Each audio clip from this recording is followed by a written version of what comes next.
Bismillahirrahmanirrahim. Pohon salam tumbuh di pinggir sumur, mentiknya makai sebatang galak. Yang jawab salam saya pada panjang umur dan hidupnya pada barokah. Assalamualaikum warahmatullahi wabarakatuh.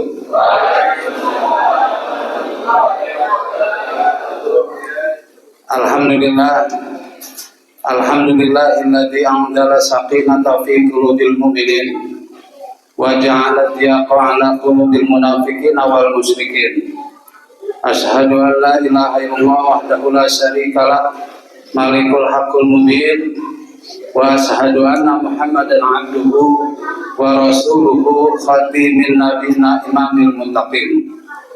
Allahumma shalli wa sallim wa barik ala sayyidina wa habibina wa syafi'ina wa maulana Muhammadin wa ala alihi wa sahbihi bi nuri hidayatihi ila yaumiddin, amma ba'du.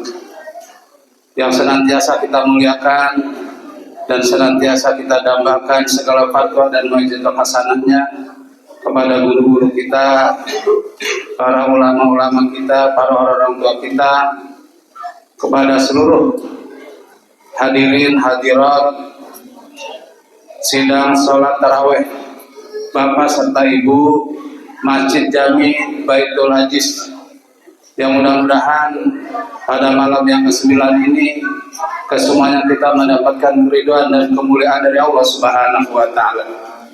Wabil khusus kepada guru saya, sahabat saya, Bapak Gaji Ariseno, yang alhamdulillah beliau seperjuangan dengan saya beserta teman-teman, baik itu di Dai Kamtimas di Polres Metro Bekasi Kota dan di DMI juga Kota Bekasi Kota. Walaupun beliau ada di kabupaten, berarti beliau aktifnya di Kota Bekasi, alhamdulillah. Dan beliau selalu aktif dalam khutbah Jumatnya, baik itu di Bank Mandiri Sumarekon Bekasi, Polres Metro Bekasi, dan di Pengadilan Negeri Bekasi dan tempat-tempat lainnya, alhamdulillah. Jadi Ustaz Ariseno ini menyebarkan keagamaannya, pelajaran agamanya kepada seluruh masyarakat, nggak hanya di Baitul Aziz. Mudah-mudahan beliau diberi panjang umur dan diberikan kesehatan dan bermanfaat ilmunya bagi kita semua. Kepada bapak-bapak serta ibu-ibu yang berbahagia, pada malam yang ke-9 ini mari bersama-sama kita niatkan hati kita, kita perkuat keimanan kita, terutama di bulan suci Ramadan ini. Pada tahun 1446 Hijriah, banyak saudara-saudara kita sebelum menjelang bulan suci Ramadan sudah dipanggil oleh Allah Subhanahu wa taala. Tapi alhamdulillah diri kita sudah sampai malam yang ke-9 sesuai dengan doa kita yang diajarkan oleh Rasulullah dari bulan Rajab, yang selalu kita baca, Allahumma barik lana fi Rajaba wa Sa'bana wa balighna Ramadan. Nah, wa balighna Ramadan ini adalah suatu pengejawatahan. Pertama, kita ketemu di bulan suci Ramadan. Yang kedua, kita mau melaksanakan ibadah puasa. Yang ketiga, sholat tarawihnya alhamdulillah. Masjid Baitul Aziz ini udah 9 hari. Kalau di masjid-masjid lain udah kosong, Pak. Ada yang mikirin lebaran, ada yang mikirin pulang kampung, ada yang mikirin barangkali semuanya. Tapi alhamdulillah ini Baitul Aziz sampai saat ini masih penuh. Ini menandakan bahwa jamaahnya tidak terpengaruh dengan hal-hal yang terkait dengan tadi itu. Yang mudah-mudahan aja Pak sampai malam terakhir Baitul Aziz jamaahnya yang penuh, mudah-mudahan. Kenapa? Dikarenakan kesemuanya karakter indikasi bahwa masjid itu akan makmur diisi oleh para jamaahnya itu adalah dengan kegiatan-kegiatan apa yang dilakukan oleh jamaahnya. Di lain-lain bulan puasa pun Baitul Aziz ini selalu mengadakan kegiatan-kegiatan yang hebat, yang mantap. Penceramahnya hebat-hebat dari dosia, dari apa. Ini masjid yang terbesar aja Pak belum mampu untuk melakukan ini. Tapi ini bersyukur alhamdulillah. Ini berkat apa? Pertama nih pengurusnya, DKM-nya, jamaahnya kompak. Kalau bukan kita yang akan memakmurkan Masjid Baitul Aziz, siapa lagi? Betul Pak? Mudah-mudahan nih Pak, kita bersama-sama nanti di depannya Rasulullah, nanti jamaah Baitul Aziz nih kemana? Masuk surganya Allah Subhanahu wa Ta'ala. Makanya dengan adanya persatuan kita, kerajinan kita untuk memakmurkan masjid, mudah-mudahan Allah memberikan keberkahan kepada kita sekalian. Pada Bapak serta Ibu, di malam ke-9 ini, mari bersama-sama kita selalu beristighfar, memohon ampun kepada Allah Subhanahu wa Ta'ala. Bagaimanapun kita ngakuin aja Pak, seluruhnya kita semua ini, kita banyak dosa, kita banyak salah, kita sama yang namanya ibadah kurang. Dulu kan kita namanya ibadah semaunya Pak ya? Betul Pak? Semaunya, seingatnya. Kalau dia lagi banyak pas bayang, kalau nggak punya duit nggak bodoh dah, gitu kan? Nah kalau bisa, kata Malik bin Dirham mengatakan, ingat-ingatlah dosa yang pernah kita lakukan dan kita bertobat, beribadah kepada Allah Subhanahu wa Ta'ala. Kata Malik bin Dirham, kalau kita ingat dosa dan kita bertobat, beribadah kepada Allah Subhanahu wa Ta'ala, nanti bagaikan daun yang kering yang nanti akan berjatuhan ke tanah, itu menandakan bahwa dosa-dosa kita itu akan diampuni oleh Allah Subhanahu wa Ta'ala. Ini pesan daripada seorang ulama yang terkenal, yang bernama tadi saya bilang Malik bin Dirham, yang menyampaikan kapan lagi kita akan melaksanakan bertobat, beribadah kepada Allah Subhanahu wa Ta'ala. Dikarenakan tadi saya bilang, saudara-saudara saya, teman-teman saya, ada yang seminggu sebelum Lebaran meninggal dunia, ada yang 3 hari sebelum bulan Ramadan meninggal dunia, dan sebagainya. Ini kan tidak bertemu lagi. Nah kita ini masih bertemu di bulan suci Ramadan dan kita melaksanakan kegiatan ibadah kepada Allah Subhanahu wa Ta'ala. Kenapa kita harus mengingat dosa-dosa dan kita harus mengerjakan yang terbaik? Ketika zaman Rasulullah, yang bernama sahabat Rasulullah, yang bernama Abdurrahman bin Auf, kita kan tahu Bapak serta Ibu, Abdurrahman bin Auf ini adalah seorang sahabat Rasulullah yang terkaya, miliarder kalau sekarang mah. Pertama, Rasulullah bisa dakwahnya lancar, ditopang dengan keuangan, itu adalah dari sahabat Rasulullah yang bernama Abdurrahman bin Auf beserta Utsman bin Affan dan Khadijah dan sebagainya. Suatu ketika Rasulullah menyampaikan dalam satu hadisnya, nanti kata Rasulullah dalam hadisnya ini, Abdurrahman bin Auf itu masuk surganya Allah Subhanahu wa Ta'ala merangkak. Sedih nih Abdurrahman bin Auf, menangis. Kenapa saya harus masuk surga itu dengan merangkak, sedangkan saya sudah melaksanakan ibadah, mengikuti jejak Rasulullah, ditambah lagi dengan apa yang saya punya itu saya berikan kepada perjuangan Rasulullah. Akhirnya ketika itu di zamannya Rasulullah ataupun zamannya Abdurrahman bin Auf, petani-petani yang ada di Mekah dan Madinah itu kormanya semuanya busuk.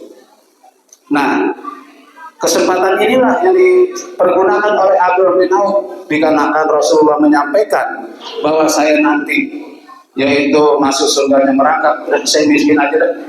Kenapa? Saya khawatir harta yang saya miliki ini kemungkinan banyak hal-hal yang merugikan orang lain, seperti itu. Apalagi kalau korupsi Pak ya, apalagi mengambil harta orang lain, negara, minyak sampai diganti diganti dan sebagainya. Ya mudah-mudahan kita semua ini menjadi orang yang tahu diri, yang mau melaksanakan ibadah untuk mengurangi dosa-dosa kita. Nah akhirnya Abdurrahman bin Auf ini membeli Pak. Membeli apa? Membeli kurma-kurma yang dari petani-petani yang busuk itu dari Mekah dan Madinah. Supaya apa? Kalau beli mahal kan jadi saya jadi miskin begitu. Tapi memang barangkali Abdurrahman bin Auf ditakdirkan oleh Allah Subhanahu wa Ta'ala tetap menjadi kaya. Ketika itu juga Pak, penduduk yang ada di Yaman itu membutuhkan korma-korma yang busuk. Buat apa tahu dah? Nggak tahu buat apa. Akhirnya dibeli lagi sama warga Yaman dari korma-korma yang busuk itu dari Abdurrahman bin Auf, yang rencananya Abdurrahman bin Auf miskin jadi nggak jadi lagi. Kenapa Pak Abdurrahman bin Auf ini pengen miskin? Ya tadi, pertama dia khawatir hartanya ini didapatnya dari yang kemungkinan merugikan orang lain. Terus ada lagi barang-barang yang haram dan sebagainya. Dia ingin miskin supaya apa? Supaya nanti dalam kehidupannya ditimbang segala amal perbuatan itu tidak banyak dosanya. Itu Pak Abdurrahman bin Auf yang jasanya besar, seorang sahabat dekat Rasulullah, masih khawatir bahwa dirinya itu banyak dosa. Apalagi kita yang dosa kita banyak banget, salah kita banyak banget, ditambah lagi dengan kelakuan kita semuanya. Mudah-mudahan kita juga barangkali ingin sekali supaya dosa kita akan diampuni oleh Allah Subhanahu wa Ta'ala. Nah, di bulan puasa inilah mari bersama-sama kita manfaatkan. Kalau seandainya kita ini puasanya yang kemarin-kemarin masih seenaknya, semaunya, untuk itu di bulan puasa kali ini mari bersama-sama kita tunaikan puasa kita.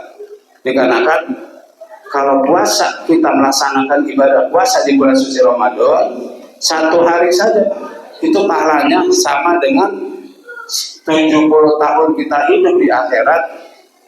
Dan kalau di 1 hari saja di akhirat itu sama dengan 1000 tahun di dunia. Coba kita bayangkan. Kalau seandainya kita puasa ini tadi udah hari yang ke-8, berarti kita dapat pahalanya insya Allah, bukan ria, 8 hari dikali 70 tahun dikali 1000 tahun. Nah itu tuh Pak. Tapi sebaliknya, kalau puasanya kita tinggal saja sehari, badannya sehat, duitnya banyak, jabatan tinggi, gak mau puasa, siang-siang nongkrong di nasi padang, nongkrong di warteg, betul. Nah orang ini walaupun hidupnya 1000 tahun, berjuta-juta tahun, ganti puasa nggak akan lunas. Makanya mari bersama-sama, kalau masih pilek-pilek aja Pak, sakit perut kita paksakan untuk melaksanakan ibadah puasa.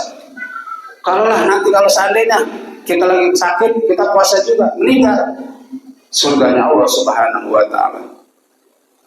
Kita ketahui Pak, dalam satu riwayat Thalha bin Ubaidillah ketika itu bermimpi, dalam mimpi tidurnya, pertama mimpi yaitu temannya atau sahabat Rasulullah dari suku Qado'ah meninggal dunia. Yang pertama meninggalnya dalam keadaan perang fisabilillah, berjuang untuk menegakkan agama Allah Subhanahu wa Ta'ala. Terus yang kedua ada lagi sahabat Rasulullah dari suku Qado'ah juga meninggal dunia juga.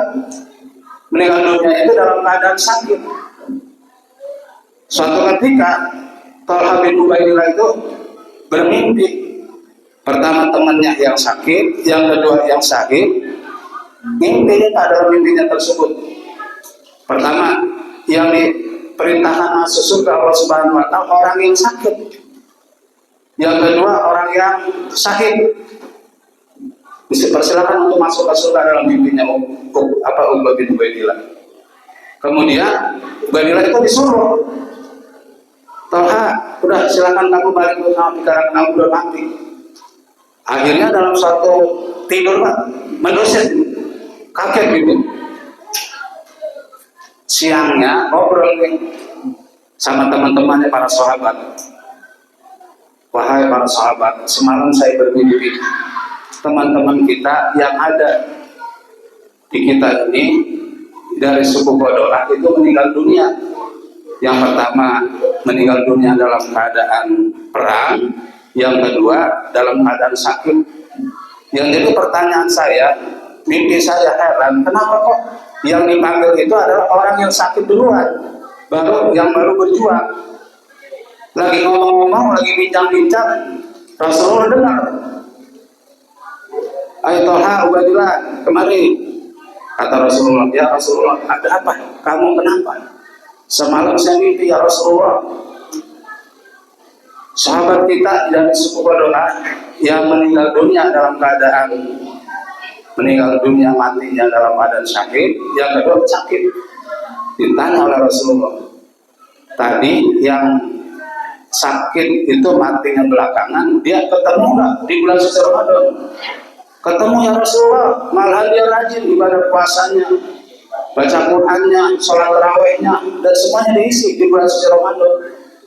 Kata Rasulullah, itulah kehebatan di bulan suci Ramadan. Walaupun orangnya dalam keadaan mati sakit, dia berjuang dalam keadaan di bulan suci Ramadan baik itu tarawih dan sebagainya, mengalahkan orang yang berjuang di dalam yang mati syahid. Itulah kehebatan daripada bulan suci Ramadan.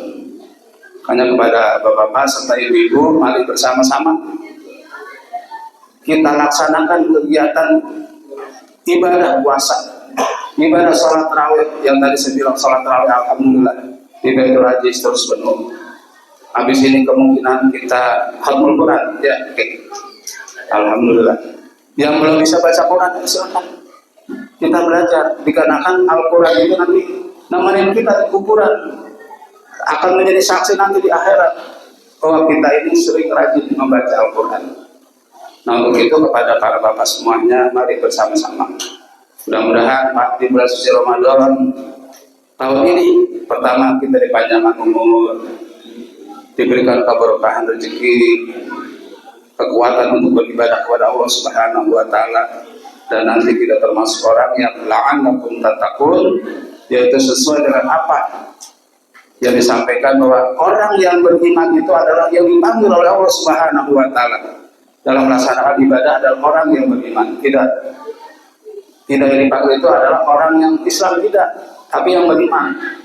Ya ayyuhalladzina amanu kutiba alaikumusiyam kama kutiba 'alal ladzina min qablikum la'allakum tattaqun.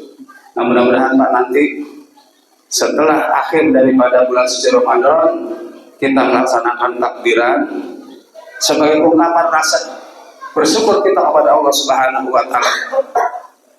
Setelah kita kemungkinan ada yang selamat di rumah masing-masing, ayo kita takbiran di masjid Baitul Aziz ini sambil memandangkan Allahu Akbar, Allahu Akbar, Allahu Akbar, la ilaha illallah, wallahu akbar, Allahu akbar, walillahil hamd.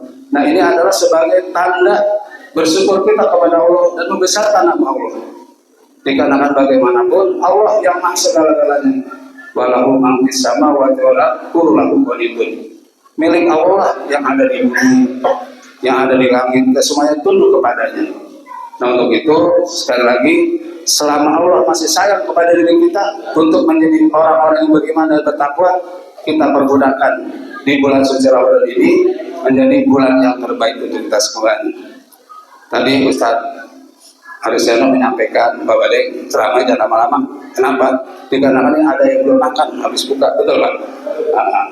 Ikan sepat, ikan gabus ditaruhnya di Google. Iya. Ceramah yang lebih cepat, lebih bagus dikarenakan udah pegel. Ya, saya juga barangkali mohon maaf juga, saya juga kondisi emang gitu Pak. Selain penyakit saya pertama, penyakit saya udah banyak Pak. Makanya kemarin teman saya seminggu sebelum puasa itu sakitnya sama, masih kecilnya sama, temannya sama, kayak meninggal dunia. Senang saya Pak. Kenapa? Dikarenakan teman sahabat saya dan sebagainya. Saya setelah saya dirawat, dikarenakan saya juga bandel juga Pak.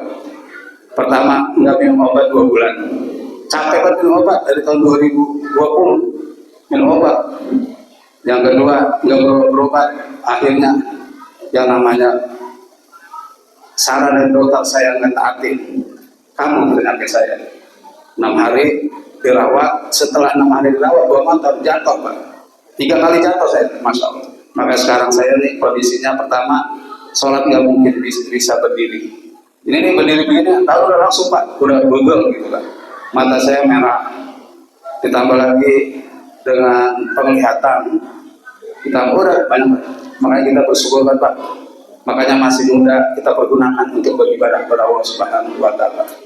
Untungnya saya bersyukur kepada Allah sudah bisa melaksanakan ibadah baik umrah maupun haji. Ini adalah sebagai anugerah bagi diri saya. Coba kalau sekarang saya anugerah diberikan haji sekarang udah nggak mampu.